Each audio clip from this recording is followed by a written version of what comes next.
Yeah, I was in the building next to this one when the shooting happened, and in our campus, I know this is hard for you guys to imagine if you're not from the Sun Belt, but our campus is an outdoor school, so there's multiple buildings, and our hallways are actually outside for most of the campus, and as a result, you can hear everything going on in between the buildings. And when the shooting happened, it was a freezing day in Florida. It was February, so it was 70 degrees. And, our door was open because we didn't need air conditioning for once, and we could hear everything going on outside of our classroom. And because the AR-15 was so loud, we heard gunshots, and I now look at it and understand that was the echoes of the gun between the buildings, but you don't know that at the time. So we looked at our teacher and asked her to close the door, and then right as she did, the fire alarm went off, and then everybody started evacuating. Yeah. Now, psychologically, when something bad happens, you're in a war, or it tends to be that most people like to run from that. You want to move on with your life. Yeah. That's what most people who've been through horrible things do. But you ran to the fire. You helped start March for Our Lives. Like, what was it? Instead of you saying that's the last thing I ever want to think about again, you're like, no, I'm gonna think about this every day. Yeah. Just sheer anger and rage at how ethically we were failed. A lot of it was because I was a speech and debate student, so I spent every year of high school arguing about different topics, and one of those topics that I had to argue about, and in speech and debate, you have to argue on both sides of it. I couldn't just argue against stronger gun laws like universal background checks or for school resource officers, which were two actual topics we had to argue about. I also had to argue against them. So I knew the policy, and I was also in TV production, and at the time I wanted to be a broadcast journalist, so after the shooting, I was made just extremely uncomfortable by, obviously, the pain of my classmates, and I didn't really know what to do with that. And I decided the only thing that I could think to do was to go out there and speak. And ironically, the first show that I went on to talk about that night, because I knew that this would have 2 weeks in the news cycle at most, because of all the talking heads and other people that come on the news and act like they know what to do and act like they know how to solve it, even though this has gone on since way before even the 60s at UT Austin, which was like the first modern school shooting. And I just didn't want that to continue, and I knew that the only way we'd be able to continue that, actually potentially get some change, was the students speaking up themselves. Because finally this generation, the Columbine generation, was old enough to speak out. I was born a year after Columbine happened. This was our first chance to really make our voice heard for our generation, and I wanted to make sure that my classmates didn't have their voices taken away from them by a bunch of idiots on TV. So that's just what we did, and as hard as it was, and as many people told us as it wasn't going to be possible for us to create change because this was Florida and nothing changes here, we actually did. Despite it being a Republican state legislature, we raised the age to buy a gun to 21 in the state. Because the shooter at my high school, interestingly enough, he could not purchase a handgun from a federally licensed dealer because he was not 21, and under federal law, you have to be at least 21 years old to purchase a handgun, but he could purchase an AR-15. And that's exactly what happened. By the way, he had multiple therapists too. So when people go on this whole tirade about mental health this, mental health that, that's very important. Roughly two-thirds of gun deaths, it's increasingly more like 50%, but about two-thirds of gun deaths on average over the past 2 decades have been suicides.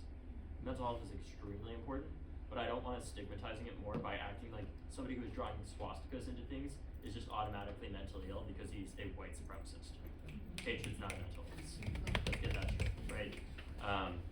And we also passed a red flag law after Florida. The shooter at my high school, as you guys heard about, he made threats to the school. He was known to be a threat, but we didn't have the legal mechanism to remove his firearm at the time in Florida because of lobbying by the NRA to stop the creation of a red flag law. We did change that, and since that passage of that law, we have saved arguably over 19,000 lives because that law has been used over 19,000 times to stop people like the shooter at my high school from continuing to own a gun like an AR-15.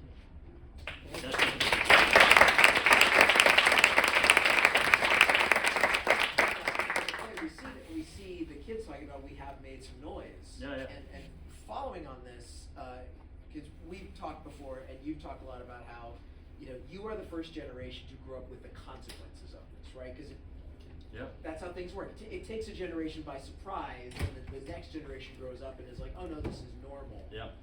And then you become voters. So talk about your new organization and what you're trying to accomplish with that, and what you have already accomplished. Yeah, so it started out with March for Our Lives. It's the largest student protest in American history. We had nearly 1 million students and people of all ages march with us in Washington, D.C., and millions of others across the country and the world, on every continent except the one penguins, march. And we ended up having over 800 marches around the world. And that wasn't just because of me, it was because of young people around the country, far outside of Parkland. I met, a few months back, I met a young person who was a sophomore in high school when she decided to organize the March for Our Lives in Lincoln, Nebraska. And still got 3,000 people to show up out there, right? What the march taught me was the power of inspiration. You don't need to have a huge bureaucracy or a huge organization or tons of money to change the world. You just need to have a good idea and people who believe in it and see themselves as the ones that are able to make it happen in the first place. And it's compelling when you have a sophomore in high school say to you as an adult, I want to do this march, I want to end gun violence, and you look at yourself and you're like, well, what the hell have I been doing, right? Of course I'm going to support them. And although those marches were amazing, we've continued to see this issue obviously continue in our government. And when I went to college eventually, after taking a gap year, I remember studying the Cold War and learning, obviously about these nuclear bomb drills and everything that people went through, like Joe Biden's generation. The difference is that generation went on to actually do something about that. They went on to pass the largest arms reduction treaties in human history. And I wanted to make sure that these young people that marched with us had the capability to enter the halls of Congress, enter government, and not wait 20 years to do it, but do it now. And the first person I did that with was our National Organizing Director, Maxwell Frost, who was running for Congress. He was running for Congress at the age of 24, and I said, you need to be 25 to be elected to Congress, right? He said, yes, I'll be able to by the time. He ended up getting elected, becoming the first Gen Z member of Congress. And in the time since, one of the bills that he worked on was to create the Office of Gun Violence Prevention, which within a year of him being elected was created at the White House. And in the time since the creation of that bill and the passage of the first gun law in 30 years after the Uvalde shooting, we've seen a 30% reduction in gun homicides around the country, which is not nearly enough, but it's a hell of a lot better than the track we were running previously. It's amazing. So now you're obviously this is about young people and young people voting. Yeah. Now, but looking at this crowd, everyone in this room has a bad back. This is not a young crowd. I'm carrying Lactaid on my person. So for those of us who are not young, what can we all do to help clean up the mess that we started and help you guys? Can we donate it if we can of course. to this new organization? What's it called and where is it? What do we do? I mean, if you'd like, you can support March for Our Lives, obviously. It's a 501c3 and a C4 that does a lot of great work. So if you'd like a tax deduction for your support, you can talk to Natalie up there. But, sorry, I spent way too much time talking to foundations. No, it's okay. They go to the theater. There's money in this room. The other thing that you can do is, for our second step in that process, our vision is to help train these young people to get involved in government and lobbying and advocacy through their state governments, through the fight, lobbying the federal government. Our federal lobbyist, Elena Perez, is up there. She's awesome. Give her a round of applause.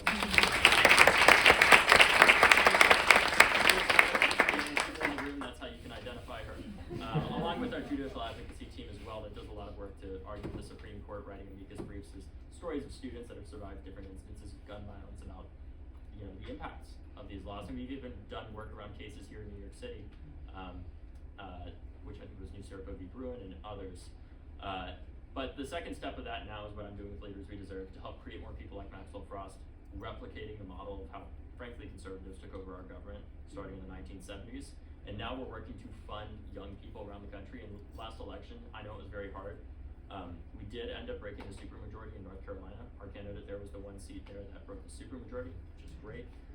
And we got the youngest person elected to 4 different state chambers, one of them by 62 votes in her election. She defeated a Democrat that had voted to arm teachers And not only voted to arm them, but voted to give them $25,000 for being armed in that primary. She won by 62 votes. And that organization is called Leaders We Deserve. I started it with Kevin Latta, Maxwell Frost's campaign manager, to help bring this generation into office, specifically mainly focused on state legislatures. But this cycle, I've not said this publicly yet, but I'm saying it now. I want to elect the first Gen Z woman to Congress this cycle.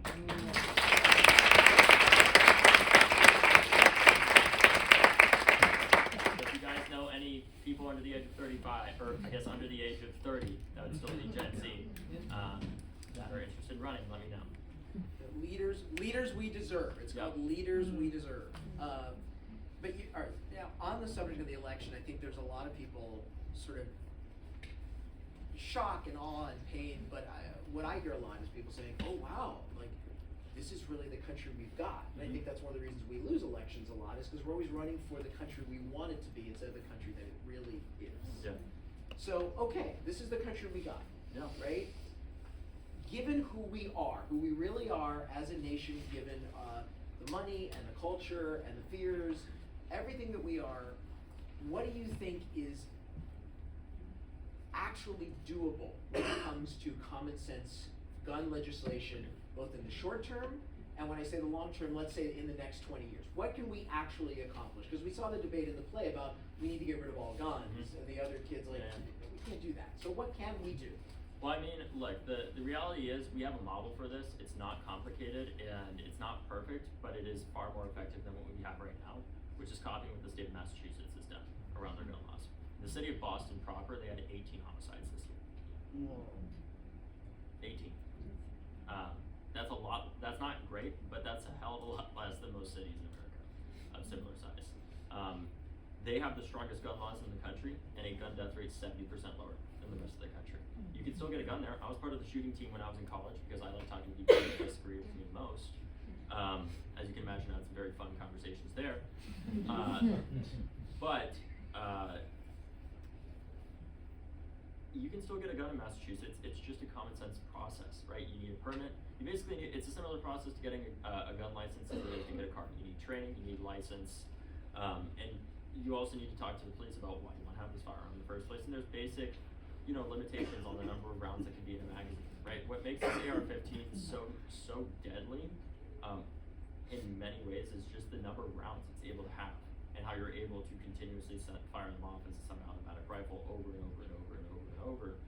And in the in-between time, you can't tackle that shooter. You can't stop them because they don't need to reload nearly as often, right? Those differences in the rules around how many rounds can be in a magazine can have a huge impact.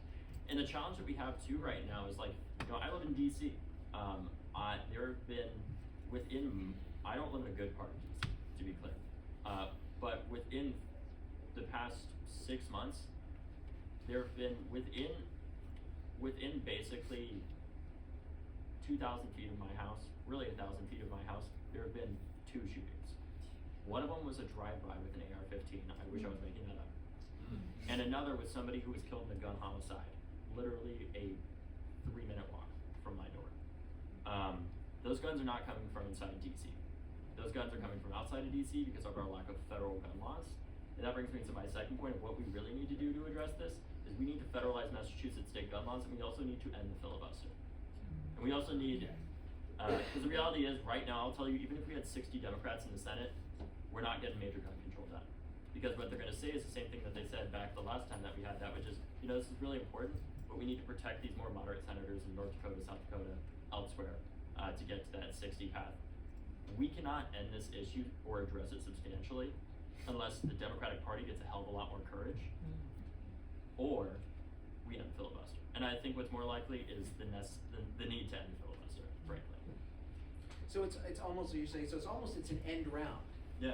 So it's kind of things that we didn't, it's not tackling, maybe not even tackling the guns head on, but it's also doing things that will allow us in the next step. It's a 1-2 move. Yeah, totally. I mean, we also need to address the fact that our Supreme Court is one of the most corrupt our nation has ever had, and has basically become dictatorial over our country due to a non-majoritarian system in the form of the Senate that was built as an institution to defend slavery. that then appoints the people that have equal control over everything that we do. And the fact that we don't talk about that as a country is insane to me, right?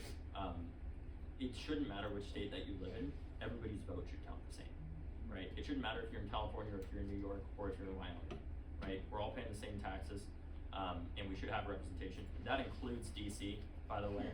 That isn't so much. The broader thing that we need to do too, though, is in the meantime, if we aren't able to do things with guns in the meantime, that while Republicans are in power in this trifecta, we need to figure out what we can do to address why does somebody want to pick up a gun in the first place. And that doesn't even mean necessarily addressing the gun law. We need to address this from the demand side and the supply side. What I mean by that is in most cities, like in New York, for example, there's probably about 2,000 people that are the most likely to be the victims or the perpetrators of gun violence. Those people, oftentimes, the reason why Parkland doesn't have shootings every day isn't because we have the strongest gun laws in the country, obviously. It's because we have some of the most resources in the country. The median household income of this community, and part of the reason why it's so safe, is because the average family in our community is making well over $150,000 a year, right? Resources are one of the best things we can supply to fight gun violence by addressing the systemic racism, poverty, and other forms of injustice that drive it. The biggest predictor of where gun violence occurs in the United States is where communities were redlined by the federal government through discriminatory housing practices, right? If we can get wraparound solutions to those people that are the most likely to be the victims and perpetrators, it's typically the same group because they're shooting at each other, we can dramatically reduce gun violence without even touching gun laws at the same time, because those people won't feel the need to pick up a gun because they have a job, because they have therapy. And if we can help make sure that when somebody comes into a hospital, for example, with a gunshot wound, or a family comes into that hospital because a family member has been shot, if we can stop them from going out and retaliating, we can stop the endless cycle that drives so much gun violence. Because it's not a coincidence that drive-by shooting happened a month before that gun homicide, right? It's likely that it was retaliation because there was a group of drug dealers down the street from me, I told you I don't live in a great part of DC, that were operating out there. Right. And getting back to what you said about federalizing Massachusetts, so I think it gives us hope because there is a model, and you said it works. Yeah. And there was another model that worked. It was called Romney Care. Exactly. And then it became Obamacare. Yep. So I think that's probably the most important thing is that human beings are always scared of the future. Yep. If they don't see something in the past that gives them hope. Exactly. So and you're saying no, it's all right here. Yeah. We just need to expand it. Yeah. Exactly. And in the meantime, so long as we have to deal with the Supreme Court and filibuster and all this other stuff, there is still a lot of really good work that can be done and is being done, even in some Republican states, to help fund programs that reduce gun violence, even if they aren't focused on gun laws. And we shouldn't exile them from those conversations and act like those things don't matter. They do matter, right? Those programs can save the government money. They can keep people out of prison. They can save law enforcement lives and people's lives, even if they aren't addressing gun laws. And we can't keep acting like this is an either-or situation, where we're either focused on the gun law or focused on how somebody gets a gun. I think there's a lot of nuance that goes with it, because we can't just go out and say, after a white person goes and a white supremacist in particular, goes and murders people at a Walmart in El Paso, Texas, like they did, that is a self-declared white supremacist that goes out there and murders people because of their Mexican ancestry. We cannot let them get away, the media in particular, but everyday people being like, yeah, that guy's just mentally ill. He was a self-declared white supremacist, reiterating the same talking points many Republicans or Congress are saying, and are often basically said every night on Fox News about a quote-unquote Hispanic invasion happening over and over again. Racism is not a fucking mental illness. And the same applies to the shooter in Buffalo, New York, as well. Literally, I drove up, it's a crazy story, American Airlines canceled a flight at like the last second because our captain didn't have time or whatever, so we couldn't even fly to Buffalo, New York. So I had to drive through the night after the Buffalo shooting, right after I got home from my junior year of college, to go up there with our then board chair, Mariah, to help do food, respond to it and do food distribution, because it was already in a food desert, and it was one of the few supermarkets that were in the area that it happened at. And literally, the 9-hour drive I spent back was with Greg Jackson, who became the one of the directors of the Office of Gun Violence Prevention we created at the White House, who himself was nearly a victim of gun violence, or was a victim, and survived. The day we got back, after responding to Buffalo, literally the next day, the Uvalde shooting happened. That's how I spent my summer, right? But we did get the first federal gun law passed in 30 years in a bipartisan way. Even John Cornyn supported it. And the results of that law have been remarkable. It put billions of dollars in fighting gun violence by addressing school safety and community safety. And it also expanded background checks for people under the age of 21 attempting to buy a gun. So that, for example, if you made a lot of threats before you're known to be a threat to law enforcement, they can say, hey,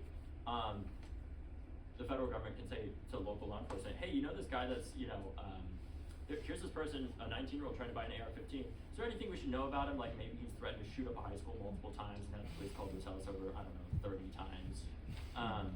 And because of the passage of that law, over 1,200 high-risk individuals have been prevented from buying guns like the AR-15.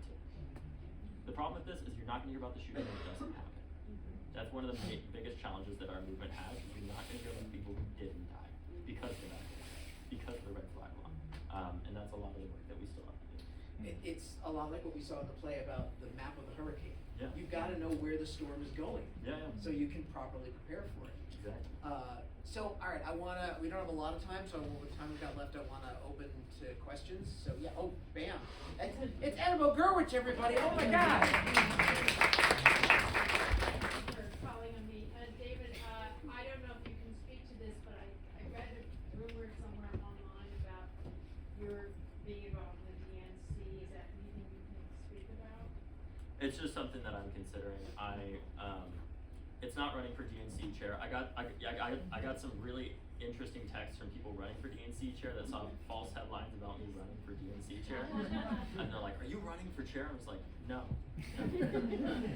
I might run for vice chair, which is a very different thing. It's a smaller role. But what I'm really focused on at this point is figuring out how can I have the best impact to help make sure that, regardless of whether or not it's us ending the filibuster or making sure Democrats have more courage to use their political capital to improve people's lives instead of just conserving it and running as Diet Republican and Liz Cheney squared, for example, how can we make the party the most effective that it can be? By rallying our base and inspiring people to go out and vote, right? We saw young people have a 30-point shift to the right this cycle. And I don't think that's entirely because they shifted to the right. I think it's because we failed as a party to turn them out and effectively tell them what we were doing for them as well. It's not just that we need to do the work, that is super important. We need to tell people what we are doing, and we need to meet them where they're at. Not just on, because young people, I hate to break it to you guys with the bad backs, are not watching MSNBC They're not? or CNN, right? They're getting their news from their influencers, and I think a good example of what we need to do as a party is actually, in some ways, right here in New York City with what Councilman Chiossi has done, where I don't know if you guys like broker fees by chance, but young people hate them. And she was an activist that did a lot of work with Black Lives Matter. He decided to run for New York City Council. He ended up winning, and one of the first things that he focused on was broker fees. And instead of going on the local news here and talking about it, you know what he did? He took out his phone, took a selfie video, and put it on TikTok. And he got a meeting that typically has a couple dozen developers and other self-interested groups that want to keep broker fees. He got a meeting, he said to all these young people on there, he's like, hey, do you like broker fees? Well, if you don't, show up at this time at this address where the city council is meeting to talk about broker fees. And they got a line for 3 blocks in the middle of the workday, too, I think it was. And they ended up ending broker fees by putting it on the landlords. And then he claimed victory, and now he's doing even more to help reduce the cost of city bikes and other things like that. But talking to people where they're at is one of the most essential things that we need to do, and it's one of the things that I would want to focus on if I did do it. And the other thing is, too, I think we need to become the party of building again. We put too many regulations on building housing, too many regulations on building transit, and it has become a detriment. New York is, this state is losing people. California is increasingly losing people. And it's in part because of our housing policies that prevent us from building more housing where people actually want to live.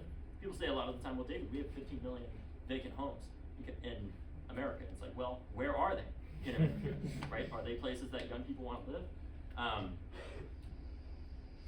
We have to become the party of building again. And what I want to see is us address the climate crisis and the housing crisis at the same time by building transit-oriented mixed-use development where people can basically live within a 15-minute area, right?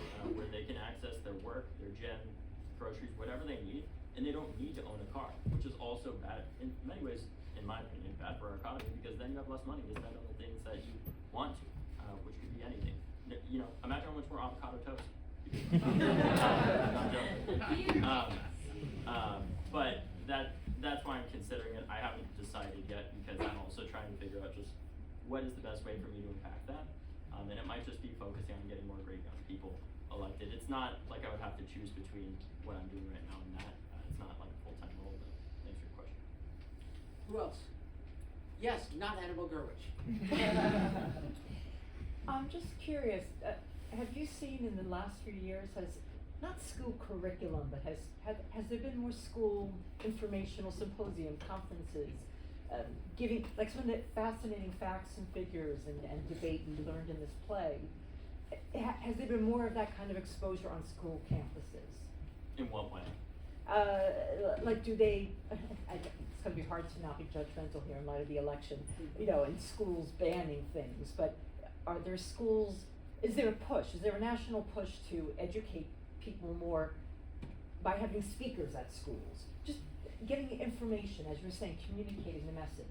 Is there any increase or decrease or staying the same? I mean, I think the way that young people are learning about this more than anything is through their social media in the first place after these shootings happened. That's what we did, and I think in some ways, like, you know, we could have had somebody come in before Parkland and talk to us about like gun violence at our talk to students. We're not gonna listen to that. It's something from school, it's uncool, it's boring. Like, if we really care, we're gonna find the information, because it's freely available out there on the internet. And a lot of the students who are gonna engage most on it are, you know, speech and debate students that are forced to argue on both sides of it. But there's also been a lot more work to do school safety funding, to help fund guidance, not guidance counselors, but like school therapists and other individuals from the federal government since the passage of that Safer Communities Act. So whenever they say it is mental health, let them have that, and they can say that all they want, and as problematic in some ways as it might be, because they're trying to use mental health as a scapegoat for white supremacy, which is driving most gun violence. But we put billions of dollars into it. We have fun, right? There's still more work that needs to be done, but ultimately, nothing's going to prevent the shooter at my high school. Was he a criminal? Obviously, he was. Obviously, he was not a criminal mastermind. No. It's not like he had connections to the cartel that he was going to go and get that AR-15 from. It's very simple. He was able to legally purchase a weapon of mass destruction, and he had the capability and the intent to do it. In few countries do you actually have the capability to commit that kind of destruction. Many people have the intent, but they don't have the capability. Yeah, way back. Speaking of other countries, and we did touch on this in the show, is there more of an effort to educate Americans about other countries that have successfully, you know, stopped gun violence, especially in schools, and to kind of model ourselves a little bit more after them? Or, you know, do you meet resistance from people who say, oh, our system is different, we're America, we don't have the capacity to learn from these other countries? Yeah, I think American exceptionalism kind of gets into that. I think the difficulty that I have with those two is like, it's gonna have to take a longer term approach in the US if we were to ever do something like they did in Australia, which was basically completely ban all guns after the Port Arthur massacre in '96, I think it was. The difference is, even though Australia, what's interesting about Australia is like historically it's very similar to the United States in terms of like English colonialism, the indigenous genocide, all that stuff. And in Australia, what it took was a conservative prime minister to change those laws. And I think in some ways it might take that. In the United States, Donald Trump has such a chokehold over his cult of supporters that he actually has previously endorsed gun control. He went out there after Parkland and said, all you guys are supported by the NRA, I'm not owned by the NRA. I think we need to take the guns first and do due process second, which is like, so far that's even more than we advocate for. And then he had a meeting with the NRA and conveniently changed his mind. I'm sure it didn't have anything to do with them supporting him with $30 million. But nonetheless, we have to figure out how to build bipartisan consensus around this so that there is that capability of doing it, and we need to bolster our side. And I'm not saying that we lower our passion by any means.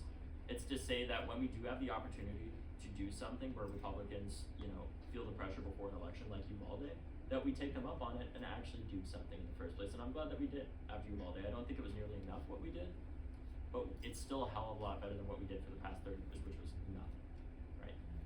And I think that there needs to be more effort around the educational side of that, and more education around the fact too that there is one law that nobody is able to work their way around, which is basic economics, right?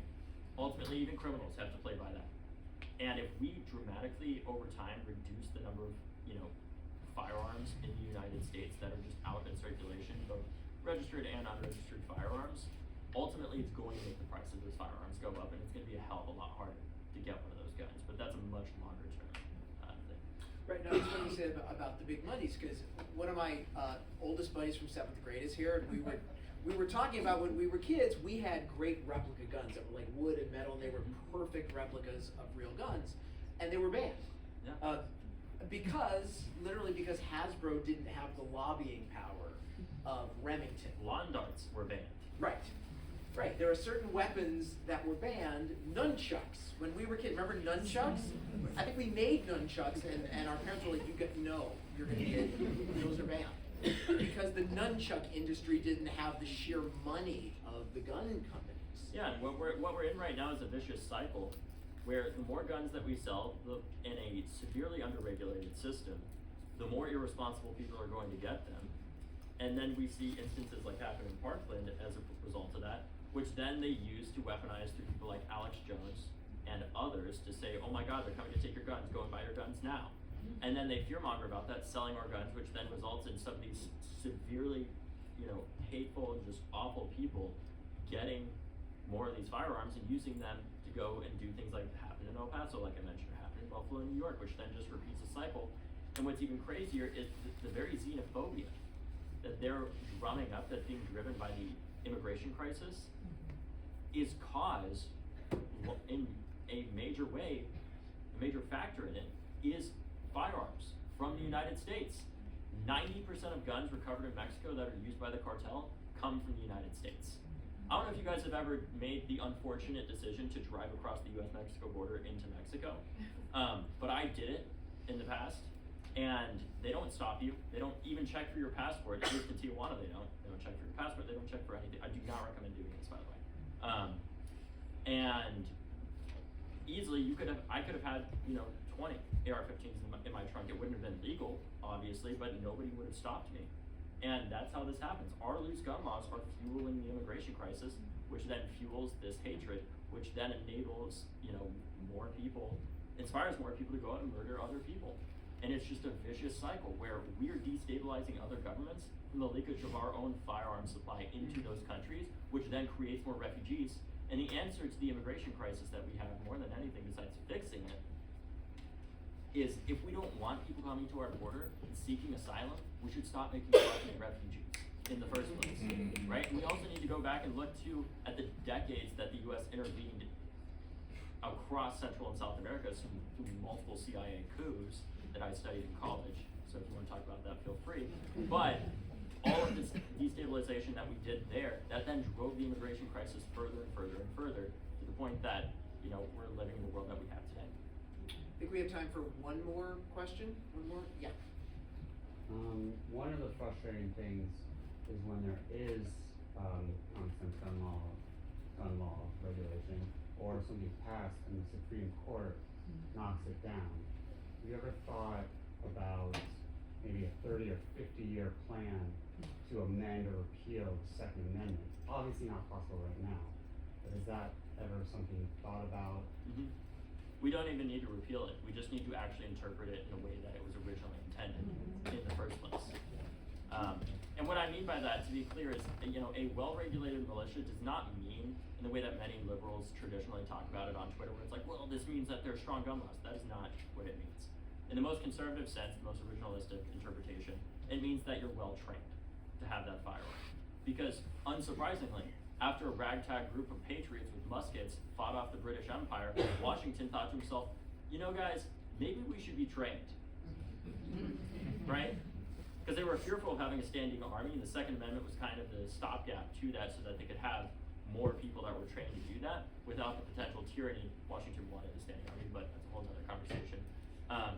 So that they could prevent a lot of that.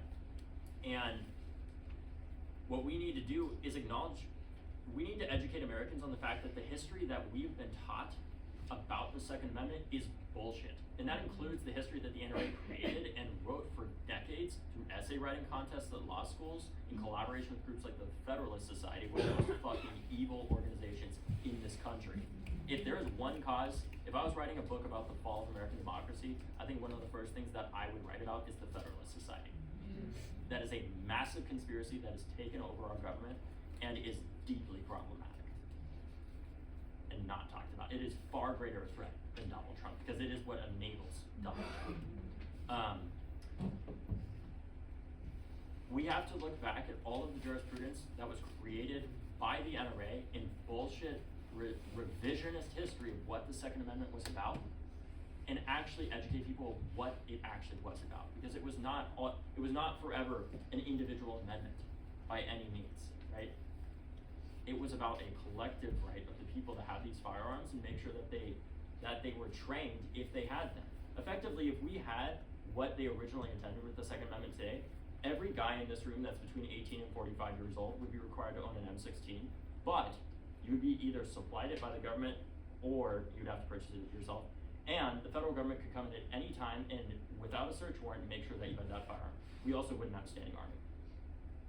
That's the closest originalist interpretation of what we would have. And that's a great point about rewriting history, because we saw it in the play about the old West towns. And I remember when we learned this, like when we were at Tombstone, and this is Arizona. This is hard right red MAGA tour guides who were telling us that the gunfights that Wyatt Earp got into were literally those guys who wouldn't surrender their firearms. Yep. And that was the majority of gunfights Wyatt Earp would get into. Yep. So literally what the NRA is screaming about is what their greatest hero Wyatt Earp literally did. He took away their guns. Yeah, pretty much. Yeah. So one of the fights that I think you've said are the most important things is re-educate us about our history, because we do weaponize history. You know, we've always been this way. This is who we are. So this is the battlefield, right here. Educating young people. And what you said about long-term, super long-term, is that let's all remember the fight to overturn Roe v. Wade started before we were born. It started with a lot of people who didn't live long enough to see it. That's super long-term. So if we're really going to have the sort of super common sense gun legislation that you're talking about, I might not be alive, but you will. You'll be a grandpa.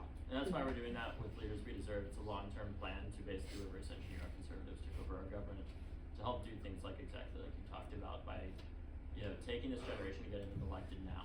Because we've seen time and time again as well, some of the most effective people that we've ever had as president were almost pretty consistently under 30 when they were first elected. Not obviously to the presidency, but to elected office in the first place. Like Lincoln was 25 when he was first elected to the Illinois state legislature. FDR was 29 when he was first elected here in New York. Biden obviously was 29, shocking for the few people without back problems in the audience. And LBJ was 28. And all of those people became as effective as they were as executives, in my opinion, because they had so much experience, because they started when they were young. And that's what we're trying to do as Leaders We Deserve, is lay the groundwork by bringing these young people into office now. And that's just what we did in Georgia. We flipped a seat in Georgia from a Republican and elected the youngest person ever, who's a 7th grade algebra teacher, former organizer of March for Our Lives. He's 23, youngest person ever elected in Georgia state history to that seat. And the reason why he ran is because one day when he was in class, he found out a student had witnessed his father get shot and killed in front of him the night before. And this student was in class the next day. And when he found out about this and he asked the student how he was doing, the student said, "Oh, it's fine. This happens every day." Because that's how normalized this is becoming with kids in so many communities. And that's why he decided to run. And his campaign was managed by the former Georgia state director for March for Our Lives, Mina. And he's now the youngest person in that state legislature ever, at just the age of 23. And that's what we're trying to do all over the country and in Congress. But we need money to get those young people elected, because it is not cheap. But last year we spent $4.5 million supporting young people running for state legislatures in Congress around the country. And one of our candidates was Sarah McBride for Congress as well. Can you get somebody to run against Marjorie Taylor Greene? Unfortunately, the gerrymandering makes that basically impossible. Win the battles we can. Yeah, exactly. All right, I'm just getting the cue that we've got to wrap it up. But thank you, David.